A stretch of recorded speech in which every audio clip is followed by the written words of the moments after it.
What's going on in the world? It's your boy Glenn Lawrence, and it's been a long time. I haven't given you one of these whispering reviews in a while, but we're in a new office. We got a new studio. Everything is brand new, and I got to talk about this movie, which took a very long time to come out, just about as long as it took me to do one of these whispering reviews. But listen up, buckle up, because we are going to be talking about Avatar 2, The Way of Water. It's got Zoe Saldana in it, Sam Worthington, Sigourney Weaver, and of course, it's directed by James Cameron. The first movie was groundbreaking, and this one was also just as amazing. I found myself very immersed in the experience. Like at some points when they were underwater, I found myself holding my breath to see if I could actually hold it as long as the Na'vi. Don't do that. You will pass out and you will miss like a half of the movie. I did. But on my second viewing, after I came to, I was like, wow, this is pretty good. It's pretty interesting.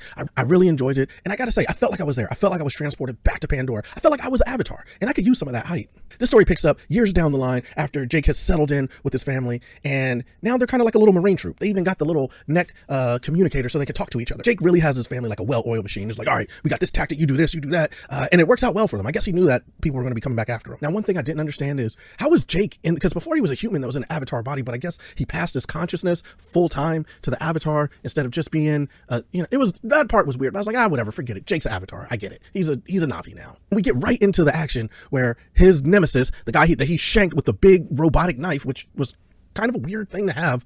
Like, who pulled out a big, like, who made that big robotic knife? Like we have these robots here, and just in case they get in hand-to-hand combat, we're going to pull out a knife. Okay, whatever. Anyway, that guy with the whole robotic knife thing, arrow sticking through his chest, those sneaky humans got to come back. And what do they come back this time? What type of resource are they looking to get?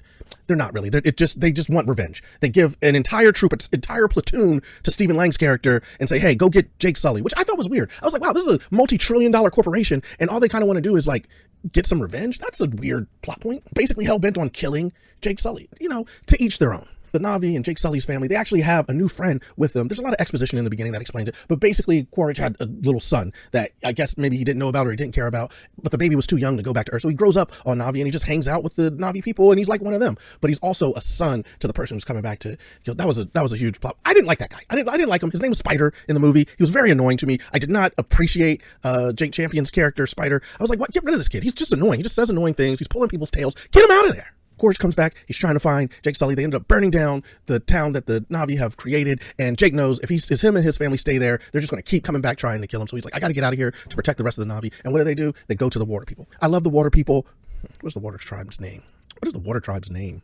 Water tribe Avatar. Metakinas, the Met hyenas, the meta hyenas, metakinas, I guess we'll call them, but they're a water tribe. And the cool thing is that their evolution has made them have some different features from the Na'vi. They actually have like webbed fingers. They have a little bit of a thicker tail so they could swim in water. But the Na'vi, they kind of adapt to it, so they're going in the water too. Here's some cool things that I thought about the metakinas. They have ways about them. It's a way of the water. I like how the meta-hyenas, they had like the little riders that could also go underwater. So it's like, hey, I know you had to tame the wild sky creature before in the Na'vi in the forest, but now you got to tame this wild water creature too. And if you don't, you may drown. They have these huge whales that are basically like their uncles and their aunts, you know what I mean? And the big whales come back, and then the town comes and hangs out with them. I thought that this was very cool. The coolest thing that I felt like was all the whales were like tatted up. Like they came through like, hey, what up, vato? So I don't know what the tats meant, but I thought that was very cool. It's like all these tatted up whales come back, and they're like, hey, what's up? We got some stories from the sea. I'm trying to listen to these joints. Quaritch comes back, and he tries to get him. He's like, nah, I ain't playing this. I'm about to kill Jake Sully. That's all I care about. Give me $1 trillion, maybe $2 quadrillion, and I'm gonna take a fleet, and we're just gonna find this Jake Sully dude. They wanted the whale brain, or the whale, I don't know, like juice. They wanted the whale juice. The whales apparently have some special juice that people really liked. Maybe it was tasty. I guess maybe it was like their ayahuasca.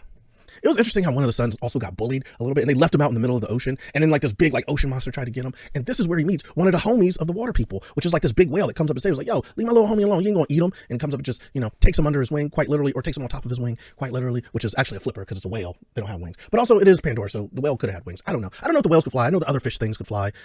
Listen, I know it sounds confusing, but it actually makes a lot of sense if you see it. Just go see the movie. Just don't hold your breath. There was one cool part in the movie where the Na'vi were able to connect with the spirit essence of the entirety of the planet, and I thought that was kind of cool too. That made me think like, damn, I wonder what's that Earth score? Can we connect to that?